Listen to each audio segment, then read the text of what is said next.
Halitics. I'm Hal Ginsberg. So glad to join you today, and also super pleased to have Charlie Cooper, Maryland-based peace and justice activist, returning to the program. Hey, Charlie, how you doing? Hi, Hal. I'm doing pretty well, although these are somber times with Yeah, our it's nation rough times. participating in mass murder. Yeah, I mean that's strong words, but I think they're eminently correct. I mean, I don't think it's really hard to look at what's happening in Israel, Gaza, and I should say Gaza, what Israel is doing to Gaza without using terms like murder, genocide, and similarly, upsetting words and viewing it as, of course, so upsetting. Let me just show if I can. Let me get this graphic up real quick, Charlie. I always try to lead with the people who are really suffering right now, the true victims, people of Gaza. So that graphic is actually a day old, and you can see another 82 killed last in the past 24 hours, the minimum. So the number now up over 35,100 to 35,173. I'll get that up there. And numbers are kind of sterile, but maybe you want to talk a little bit. I know you're really focused on this, the human reality for the Gazan people. Well, and you can take that chart back into time for decades, and you will see a huge ratio of Palestinian dead and injured to Israeli dead and injured. And they're doing, obviously not on the same scale at all, but they're killing people and stealing land and preventing people from working in the West Bank, and then they're taking people's houses.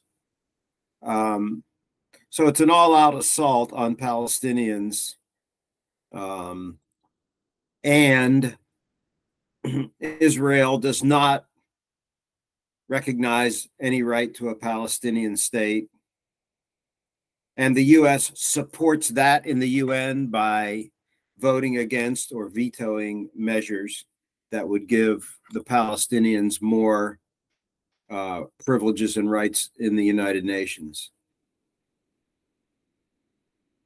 Yeah, we're so, it's not just that we're even sort of standing by and watching this massacre, we're actually helping perpetuate it, helping perpetrate and perpetuate it, because it's been going on for decades.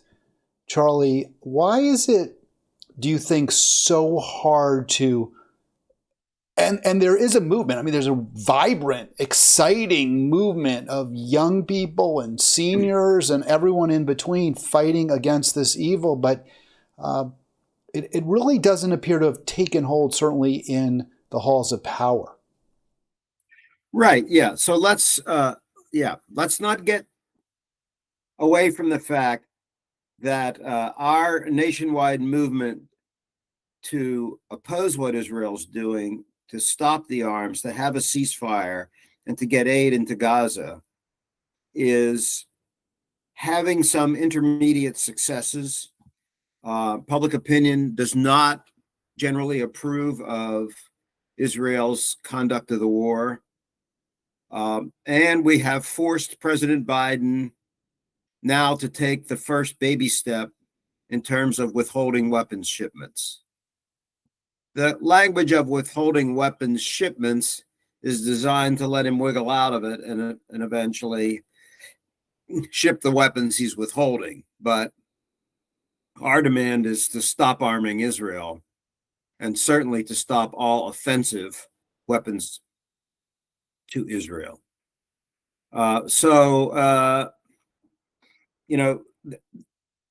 If you are a person who's thinking it's hopeless, that is not right at all. And we've come a tremendous way. Now, why is it so hard for politicians? Well, in the halls of power, there's a certain amount of guilt for the fact that the United States refused to accept Jewish immigrants after World War II. And so it decided to foist the problem off onto people already living in Israel, Palestine. And the British were, of course, also a major force in creating an Israeli state. But if you look at the map of the Israel that was created by the UN in 1947 or 48 and the current territory ruled by Israel today, they're wildly different. Israel has taken much more land. And so that's one reason. And I think we have to acknowledge that the second reason is that there's a lot more pro-Israel money in our election system than there is pro-Palestinian money in our election system. And we have the American Israel Political Action Committee, which has taken to opposing any candidates who basically act on the principle that a Palestinian life is as important as an Israeli life. I mean, let me just jump in, Charlie. I would go further. I would say that act on the principle that a Palestinian life has any value at all. I mean, if there's any criticism of the death count, of the toll, if there's any, I think the term context was opposed by AIPAC and by their media allies, which includes a very large number of very powerful newspapers, including the New York Times and TV networks like CNN and the like. You weren't even supposed to mention context when discussing October 7th, that somehow this was just an isolated, violent outburst that justifies any reprisal whatsoever that Israel wants to take. So right. I'm not convinced it's that Palestinian lives have equal value. That is the problem for many of these pro-Israel Zionist groups. It's that the life of a Palestinian child might have some value at all. In the debate between evolutionists and creationists as to whether the world is 4 billion years old or 5,700 years old, we have now learned that it's about 7 months old, and it started on October 7th. That's when the world started, and nothing before that counts.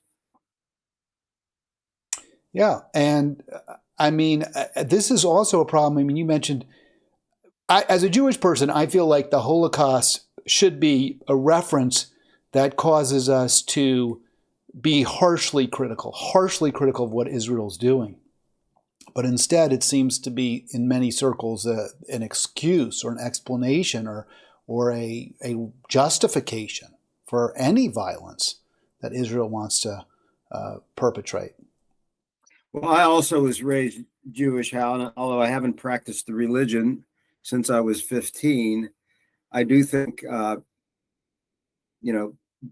because of my upbringing, I did a lot of reading about the Holocaust, and I think the message I got was no people should ever be subject to this kind of the kind of hatred that Hitler spewed, and unfortunately, it just arises all over the globe in different places, and it seems like every ethnic group and every nation has the potential to go off the rails and perpetrate these kinds of horrendous crimes. Yeah, I think that's a very good point, too, what you just said, because to me, watching the support that some of my relatives, people who are, or maybe were friends, have provided for Israel, the cover that they try to provide online for what Israel's doing, makes me think, well, now I can understand what happened in Germany in the 30s and 40s. I don't think it's comparable. In many ways, it's not comparable. But on the other hand, what Israel's doing is just completely disproportionate to the heinous acts that Hamas committed on October 7th. And the basic pretext of it, that we're going to eliminate Hamas, is a lie. They're not going to eliminate Hamas any more than the U.S., having spent close to $1 trillion, eliminated the Taliban. In fact, the U.S. got its butt kicked by the Taliban, and that won't happen in Israel, I suppose, but they will not eliminate Hamas, or it'll transform into something else. But what they're doing right now may well be creating another group of people who are willing to commit violence to pay back for what happened to them, for all these children with no living relatives, all these children who've been thirsty and hungry, and some of them have had their limbs amputated without anesthesia.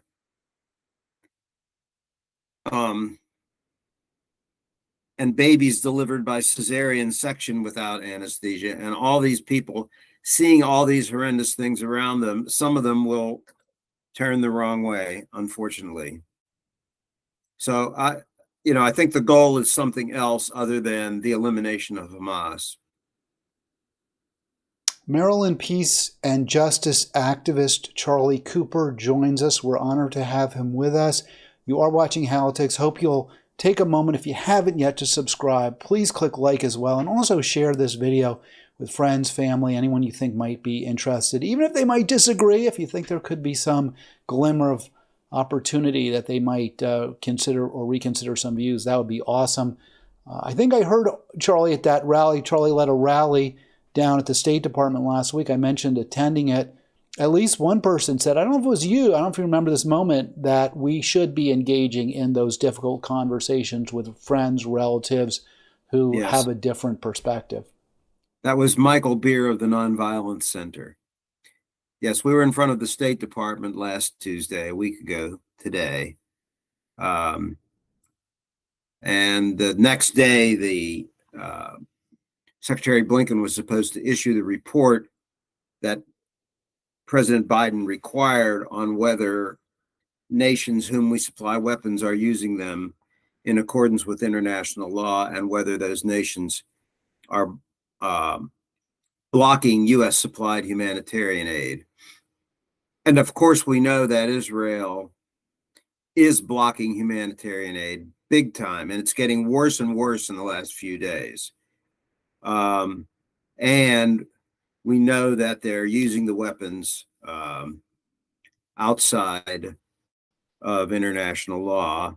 But unfortunately, the report, even though it acknowledges that they're probably using the weapons in contravention of law, it takes a very lawyerly approach. We can't prove any specific case. Therefore, we can keep sending weapons under U.S. law.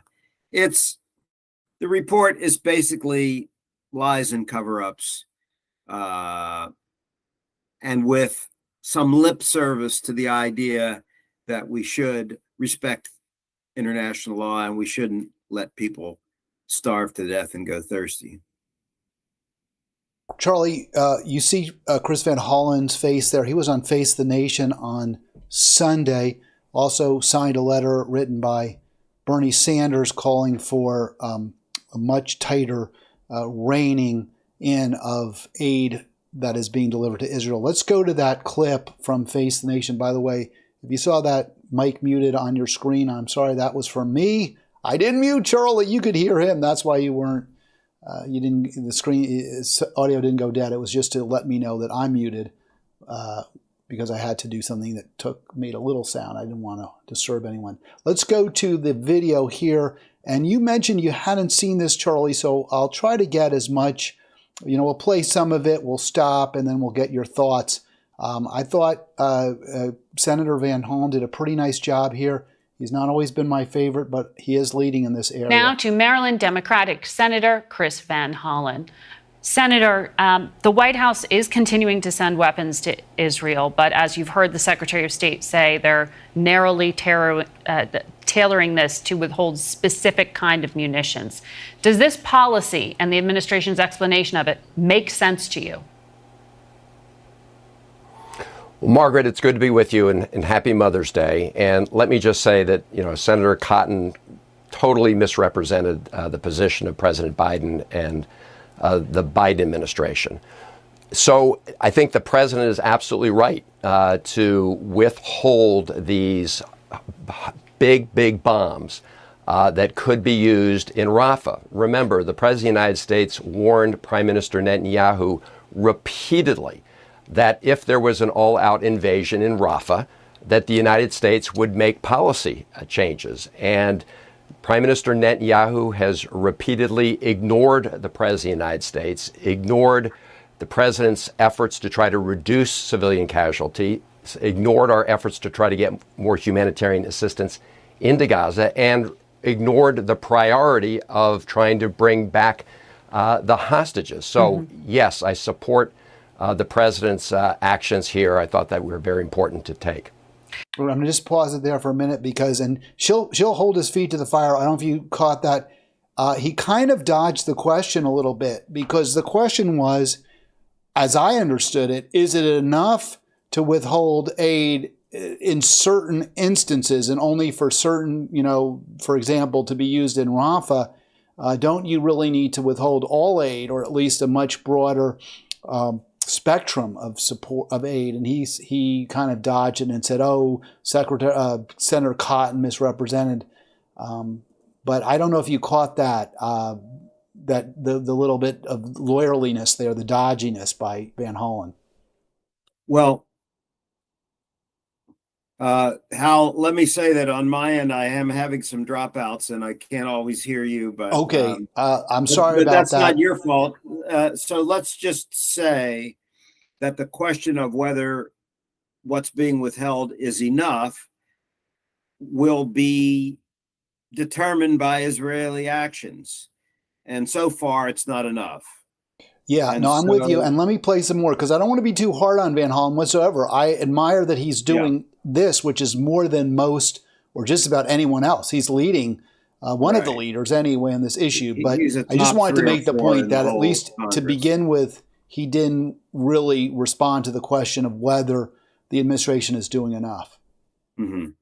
So let me play some more. I hope you can hear it. I'll try to synopsize for you. I heard most of it.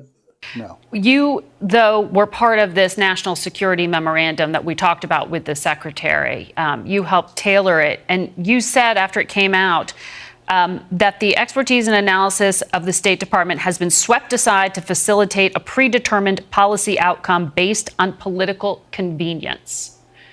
Are you saying that the Secretary of State's inability to conclude anything in this report is a political choice, not based on fact?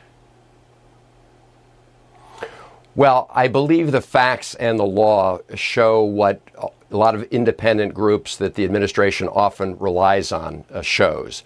So Amnesty International, Human Rights Watch, Oxfam, an independent task force that was established to review the facts and the law, all concluded that when you look at some of these incidents, these clearly were violations of international humanitarian law. So while I appreciate the fact that, as Secretary Blinken said, the administration determined that it was reasonable to conclude that violations of international law had happened, I think there's enough on the books to be able to point to specific cases and make specific determinations. And on that score, the administration did duck the hard questions. All right, so that was something you had said also, Charlie. I don't know if you caught that. He's saying, yes, they ducked the hard question, which was, in these specific incidents, has the State of Israel violated international law? And their answer was a much more generic, well, it might be reasonable to so conclude broadly. He's saying, no, they should have been able to say yes. When it came to bombing hospitals, when it came to the mass graves, whatever, Israel's violating international law. This isn't a hard question.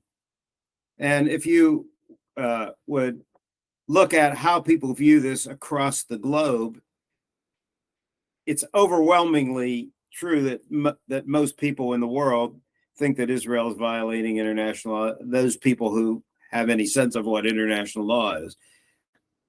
I mean, There are so many instances that you would be hard pressed to have enough resources to investigate them. But the figures to me, the figures you put up speak for themselves. And 15,000 dead children, can't be swept under the rug. And another unknown number of dead children under the rubble, and continuing to do that. Did it last night or yesterday afternoon, dropping bombs on more apartments and killing more children. Withholding of food. The aid has, in the last 3 or 4 days, the aid is completely stopped. No trucks are going in. There's no fuel left for the hospitals. The water supply is extremely precarious, and people are drinking tainted water.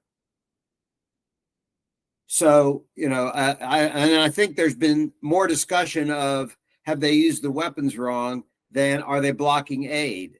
And that's an extremely important one. And we should be focusing on the fact that they are blocking aid and they continue to block aid. And the idea that we can't prove that because this and that legal principle or whatever, it's just ridiculous. So Antony Blinken, in my opinion, is lying. He's had all this advice, and Senator Van Hollen captured a lot of it, but one thing he didn't capture was the UN, many UN organizations, and the Secretary General pointing out clearly what's wrong with what Israel's doing. Well, you mentioned blocking aid, and I didn't put that particular slide or video up, so I was scrambling for it, but it's going to take too much time. I don't feel like messing around right now. There's video at aljazeera.com, which I find very reliable because everything that they say, they cite to the sources, and they also provide video and imagery of whatever they're saying happened, whether it's a hospital being bombed or people being found in the rubble, mass graves. I mean, the pictures are right there. Nothing. They're not hiding anything. They're not saying you have to take our word for it. And they have a video of, I guess the best way to describe them are Israeli mobs that are throwing rocks and pelting truck drivers who are trying to deliver humanitarian aid into Gaza. And if the excuse is, well, we can't stop, the street, those are just some, citizens. Of course, the military could easily protect those trucks if they had any desire to do so. And of course, in the West Bank, the Israeli Defense Force is accompanying and protecting settler vigilantes who go in and rip up people's olive trees and steal their sheep and push them around and sometimes physically assault or even kill them. Yeah, it's horrific. So what should we be doing beyond what Senator Van Hollen is calling for? Is it enough to just say we're going to just cut off aid to Israel? Is that even what he's calling? It doesn't sound like he's really calling for that even. I work a lot with Peace Action, and they have 4 asks. 1 is ceasefire now. 2 is restart the aid on a massive scale. 3 is don't let the war expand with Iran or Hezbollah or any other group. And 4 is stop the weapons. Okay. So all these are worthy goals, and we should all support those goals. But I believe the most useful thing to do and the most important pressure point is stopping the weapons, because a ceasefire depends on Hamas and Israel, right? And to some extent, Islamic Jihad or other groups that are fighting on the Palestinian side. Okay, we don't have as much influence, we citizens here in the United States, don't have as much influence on them as we presumably do on our own government.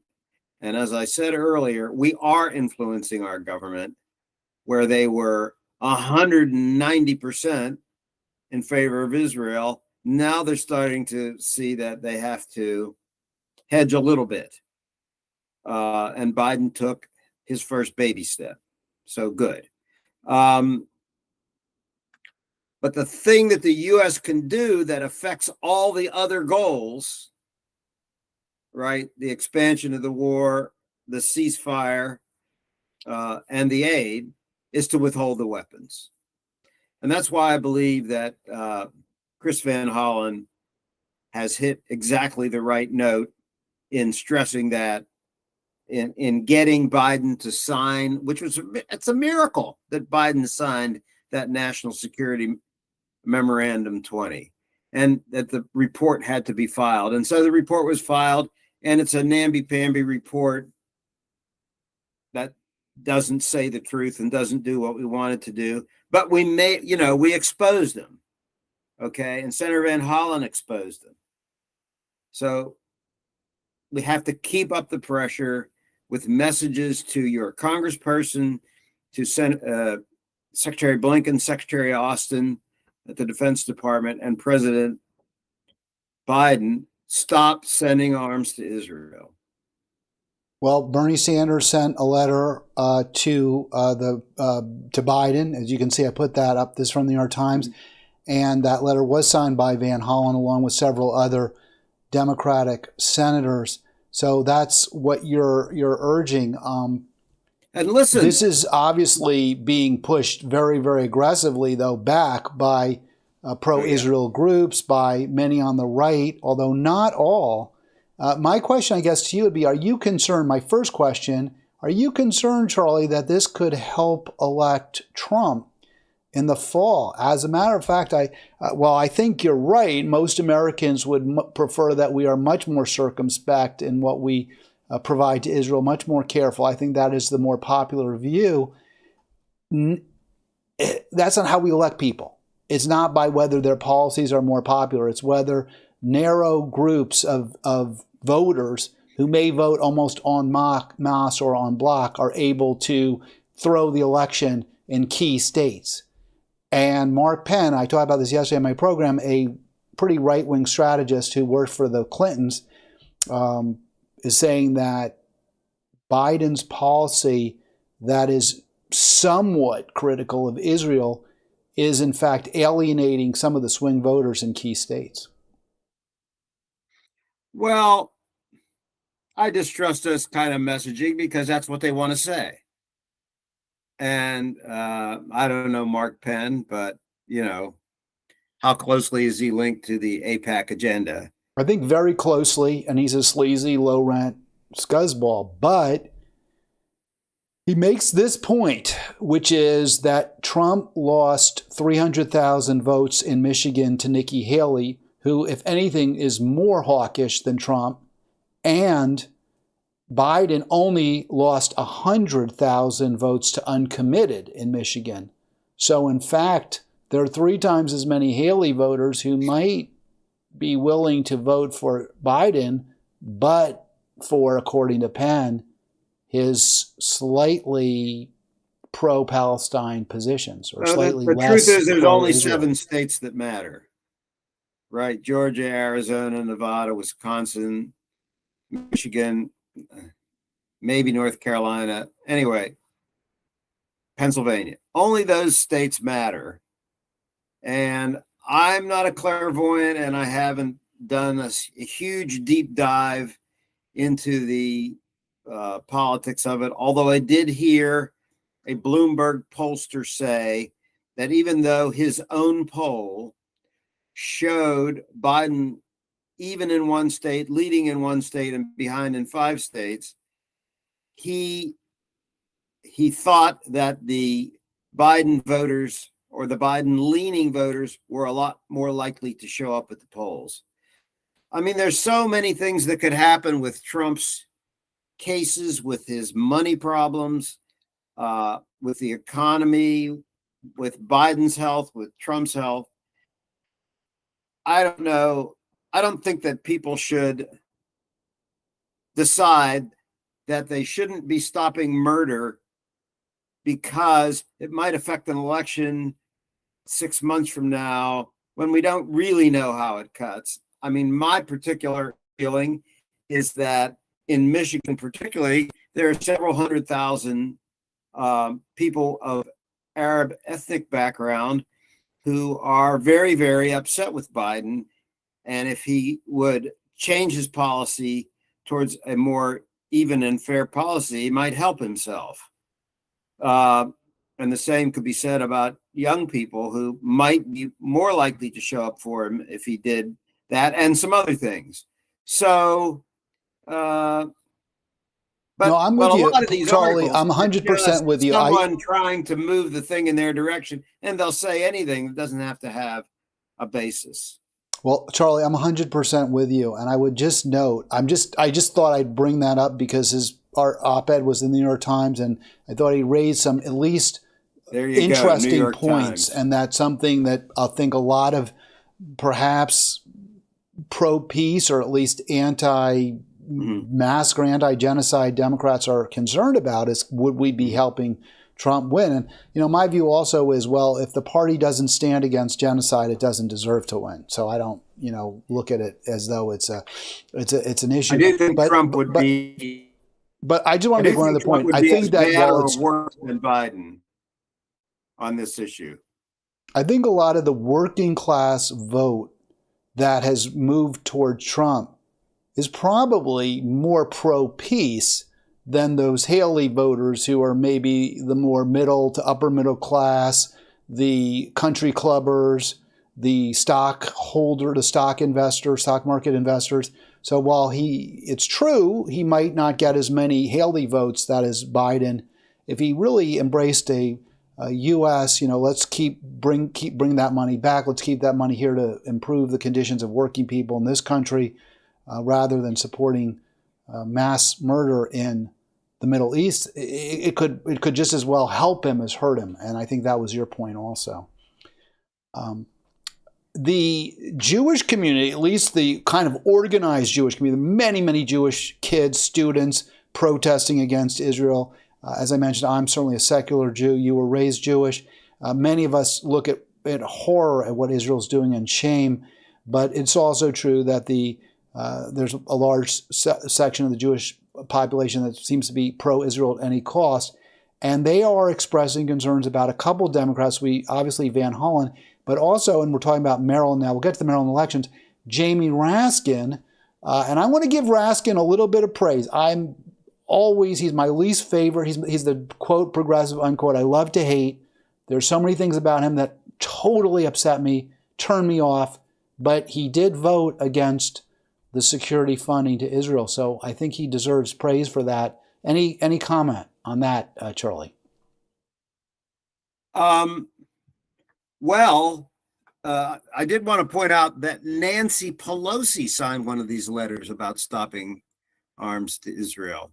So it goes a lot further. There's about 70 or 80 in the House and about 20 in the Senate that are willing to say that message. On October 8th, there was maybe Chris Van Hollen and Bernie Sanders in the Senate. So it's important to keep growing that number. Jamie Raskin has not signed some of those letters I wish he had signed, and he has taken some actions, including signing a letter to the appropriations chairs in the House and Senate, asking them to put the money back in for UNRWA. I mean, if you want to see a crystal clear case of just doing the outcome you wanted rather than looking at the facts, the idea that the Biden administration decided to withhold funding from UNRWA is just insane.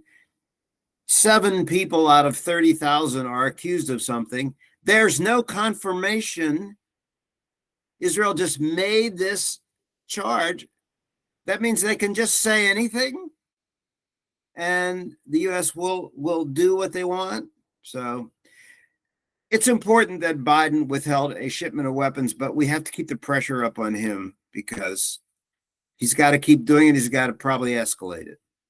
Well, the Democratic letter that we mentioned with the 7 senators and written by Sanders does call for him to withhold aid, and Raskin himself actually voted in that supplement against the section that included $26 million, I believe, for Israel.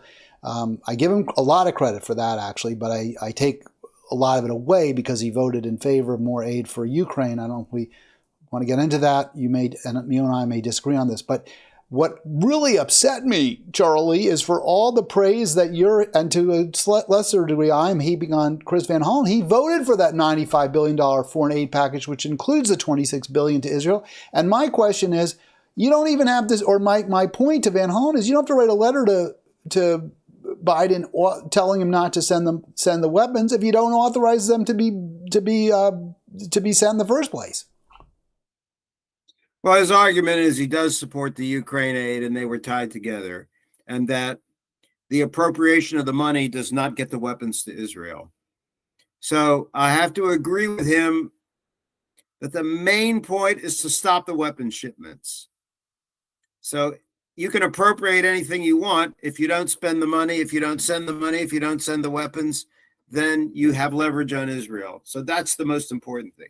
In other words, you can say you want a ceasefire. You can say you want aid to get in. You have to have a theory of change. How are we going to change somebody's actions? The person's actions we're trying to change are Bibi Netanyahu and his cabinet. And who has leverage over Bibi Netanyahu? Only Biden. Really? Well, if the Congress doesn't authorize the aid, I mean, I don't really understand. But Chris Van Hollen changing his vote isn't going to change the congressional decision. The congressional decision to give the money to Israel is absolutely overwhelming. We're nowhere near winning that vote. So then does that mean you don't give Raskin credit for voting against it? I mean, you did mention, and you made the point. I just want to understand, because I think you have to stay, I like to see consistency. You vote against the aid for Israel every time. You sign every letter. You speak whenever possible. You criticize, especially your fellow Democrats, if you're a Democrat, for voting in favor of those in favor of bills for Israel. No, it doesn't mean he gets no credit for it, because it does exert some teeny little bit of pressure on Biden. But the most important thing is to impact Biden, to get him to withhold weapons, and if he isn't withholding enough weapons, to get him to withhold more weapons and more weapons until it really hurts and the generals are telling the Israeli cabinet, ouch. Well, the generals have actually been critical of Netanyahu, just as an aside, since you mentioned that, because in part of the humanitarian crisis in Gaza, the generals are saying, hey, you're making things worse. Hamas is returning to areas that we bombed out and we hollowed out, where there's no civilian authority whatsoever. People are starving. People, it's a complete void. And it's because you had no plan. You didn't have civilian aid brought in. You didn't, because you're not allowing the trucks to provide some kind of, support for people. There's nothing there except for Hamas. And so he is hearing it from his generals. It seems like his own self-interest, his own self-preservation is the only thing that motivates Netanyahu. Right. The war, to some extent, the war is his get-out-of-jail-free card. That's another aspect of this. Well, if it's okay with you, here's the thing. What can be done? Biden can withhold weapons. I don't know what else could possibly be done. So that's the thing I'm interested in. Really enjoying the conversation, Charlie. Okay, if we move closer to home, just to stay in, well, we've been talking about Maryland politicians, but let's talk about the election that's happening as we speak, if you're agreeable to that, at least in part. Sure. And I asked the question, but I'm not going to allow him to say no. He said sure. He's like, what if he said no? We're not going to talk about Maryland election. Well, we're going to talk about it for a little bit. Let's start here. You can whistle for the rest of the time. You mentioned, and we may get to the trial as well in New York, a few thoughts on that as well. Michael Cohen testifying yesterday in Politico, having a very interesting article about it I might get to. But you wanted to talk about this. David Trone, one of the high-profile race, obviously, in Maryland today is U.S. Senate to replace Ben Cardin, the senior senator. between Trone and also Brooks. You can see them there. And you had some thoughts on that $57 million that has come out of David Trone's very, very fat, stuffed pocket. So in my other life, Hal, I'm president of Get Money Out Maryland, and we don't endorse or oppose candidates, but we do follow campaign finance. Our goal is to overturn the Citizens United decision that corporations have an unlimited right to spend money to influence elections, and to give everyone an affirmative right to vote in the U.S. Constitution. And so we inform ourselves about that all, and we also want to end corporate constitutional rights as a concept. It's a made-up concept by the Supreme Court. It's not in the Constitution, and it's ridiculous. So in May, 2 years ago tomorrow, or Thursday, of 22, in May of 22, the Supreme Court ruled in a case called FEC versus Cruz, and it's Ted Cruz. And they overturned a 20-year federal law on constitutional grounds about a limit to how much a candidate could repay themselves from campaign loans. Okay, so the law said, okay, if you lend money to your campaign, you can have your campaign fund pay you back in the future, but only up to $250,000. The Supreme Court overturned that, and in the dissent, Elena Kagan pointed out that the court hasn't approved any limit on the interest that a candidate could pay themselves. I mean, this is the most ridiculous. Well, I guess I'm running out of things that are the most. So you're basically, so your point is, I think, let me just understand it, that Trone is now owed $57 million, according to this headline, by his campaign.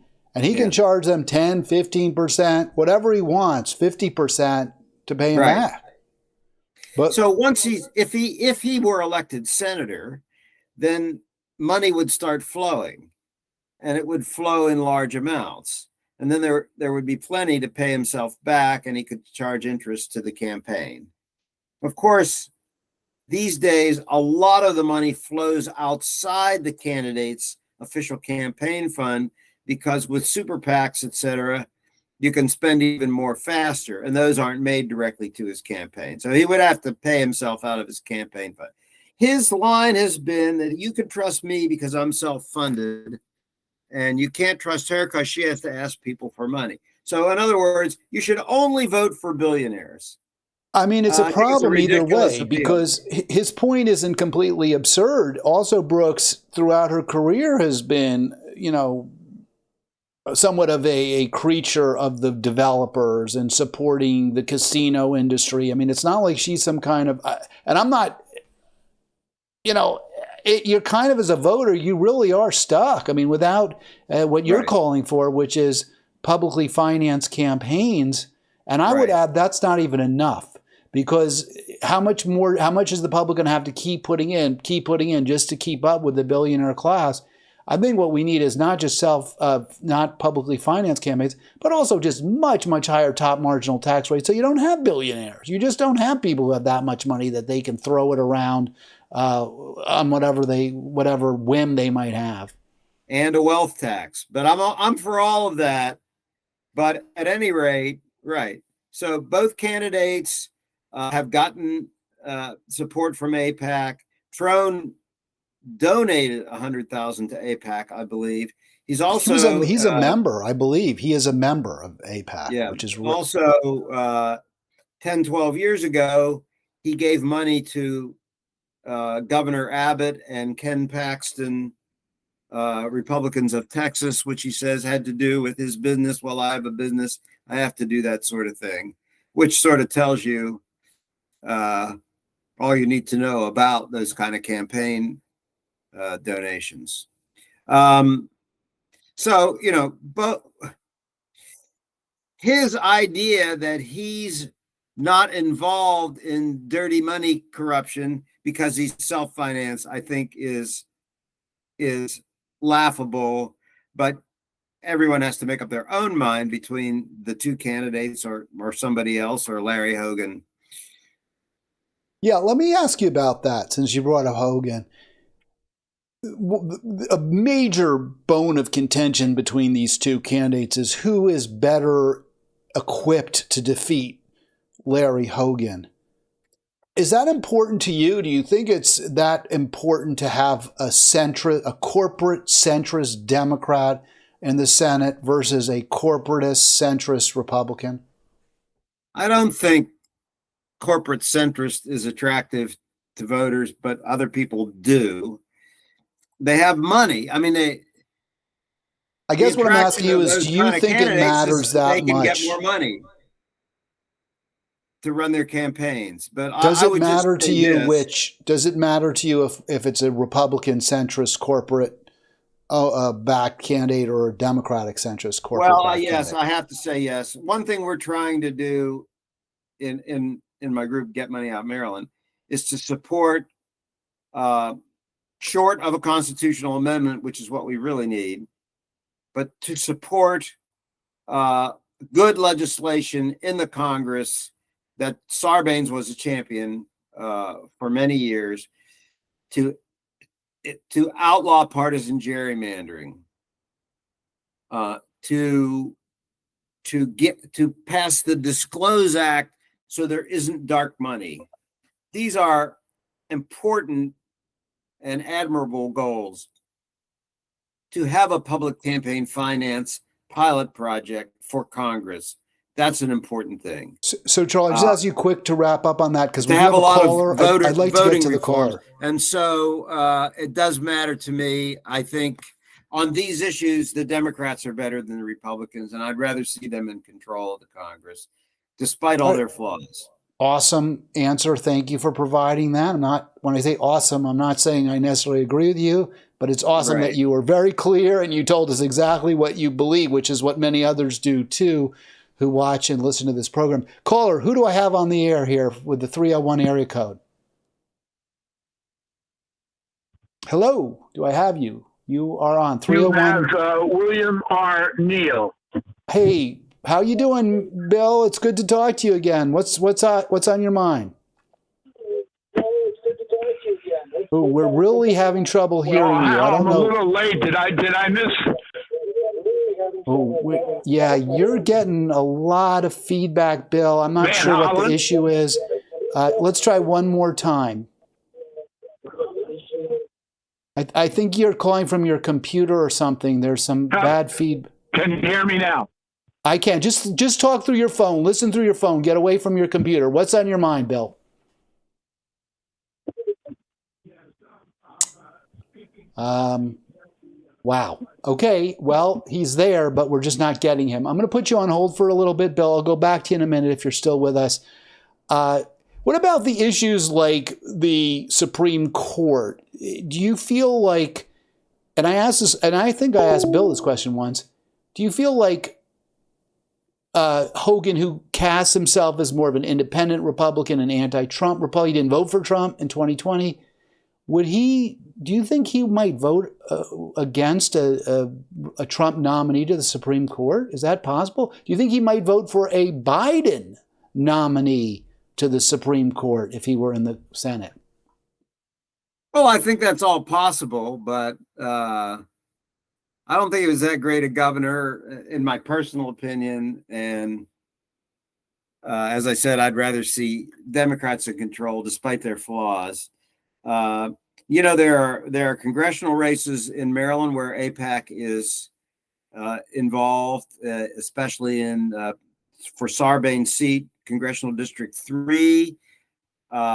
evidently they were afraid of this John Morse, who's Our Revolution backed candidate. He's not showing up so much in the polls anymore, but they put a ton of money behind Sarah Alfrith, and she claims she knows nothing about it, and that she's in favor of what Van Hollen did. But that's an interesting sidelight to this issue of the campaign money and how it interacts with national issues. And then in Baltimore City, we have a far right ideologue who owns almost 200 television stations across the country and who recently bought the Baltimore Sun. And he and his colleagues are trying to influence the city election. They don't live in the city, but they're backing Sheila Dixon against Brandon Scott. So, and they got on the ballot term limits for our city council, where the way it's written, every city councilor's term would expire at the same time. And so we would start over with a new council with nobody with any experience. I'm not sure that's a great idea, even if you like term limits. So I got this question. This was in our Maryland Progressive Healthcare group. Does the single payer movement have a preferred candidate for the Senate race or the 3rd District House race? And my response, Charlie, was I'm not aware of any candidates who are running as true single payer champions. I think that was a mistake. I think Juan, who's running in the 3rd District, may be a supporter of Medicare for All. I did interview him, and I believe he said he was. I know I interviewed him. I think he said he was, but he may have kind of, they often finesse that. This is a popular issue. Americans want the government to provide health care. We recognize that, so many people who don't have health care, that this is the only real solution to the problem. And yet, even Democrats in Maryland seem so hesitant to embrace what is not just a popular policy, but one that is right, is correct, is just. So I guess do you see a way to really remediate the Democratic Party and make it a representative, a pro-people, pro-working class party? Well, I think I would like to see a stronger popular movement to overturn Citizens United and get rid of this big campaign money. And I agree with you, to tax the rich. That's extremely important because contrary to the blather from the free market people, the rich in this country and across the world really don't know what to do with the money. And especially in the US, we have a low capital investment rate. Don't get confused. Investing isn't when you buy a share of stock or 1 million shares of stock. Investing is when you build a factory. In terms of economics, capital investment is when you build the means of production. And the rate of that in the US is low compared to the worldwide rate. And that's why you see jobs leaving. So I think, when I was growing up in the 50s and 60s, we had a 90% marginal income tax rate. The quickest way to do that now would be with a wealth tax. There's actually going to be a Supreme Court case. Yeah, I know there's the right wing is always saying the wealth tax is unconstitutional. And yeah, well, why isn't it unconstitutional for them to tax me on my house then? I own a house and I get taxed on that. Well, that's property. Year. I guess it's state or some sort of. I don't agree with them, but given the Supreme Court makeup, they're going to find some way. We are liable to have them say that a wealth tax is unconstitutional. Yes. They say a lot of things are unconstitutional, and they attribute constitutional rights to corporations, which can be dissolved by statute. Of course. How can that make sense? How can you have it's horrible. An entity that depends on a statute have constitutional rights when it could be eliminated by the way, statute. I listen, we agree on just about everything. I'm not a huge fan of wealth taxes in the abstract because after all, income is taxed. I certainly support much higher top marginal tax rates. Over 90%, I'd say would be appropriate. Once you get an income over $1 million, you know, that's gravy. So let's start taxing 75, 80, maybe 90% over 10 million, maybe 99% over 100 million, whatever. And certainly estate taxes should be, you know, in that range as well. I do want to give a quick shout out to Juan Dominguez, whom I did interview, and I'm really mad at myself. He was running for U.S. Senate. He is now running for 3rd District, and I should have immediately responded that yes, Juan Dominguez is running as a champion of Medicare for all. And there's, if you read that, his actual website, which I put up there, there's no mealy mouth, you know, well, we could have private, which John Morse, by the way, provides. He says we could have supplemental insurance as well. There's none of that from Juan. He just says we need to have Medicare for all and center our healthcare system around accessibility, affordability, and patient empowerment. So yes, there's your answer. I'm going to put that in that chat when I get a chance. Juan Dominguez is unapologetically pro Medicare for all. And I looked up John Morse while we were talking, and it doesn't say that.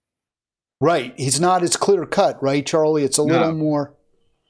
So that's why well, let's do this around the edges and that around the edge. And Clarence Lamb also, who I believe is a doctor in Howard County, has apparently said, and forums, you know, people say one thing in forums, but I tend to be more, you know, trusting on what they actually put on their websites because everyone can see it and they can screenshot that. Charlie, just real quick, the Trump trial, I know you even more so than I, and I don't like Trump and I do fear Trump and I think he'd be a terrible president, but I just can't bring myself to say we need to vote for, you know, the lesser of two evils at this juncture. But he is on trial in New York for the allegedly illegal payout to Stormy Daniels, the illegality coming from the claim that it was a campaign expenditure that wasn't properly reported.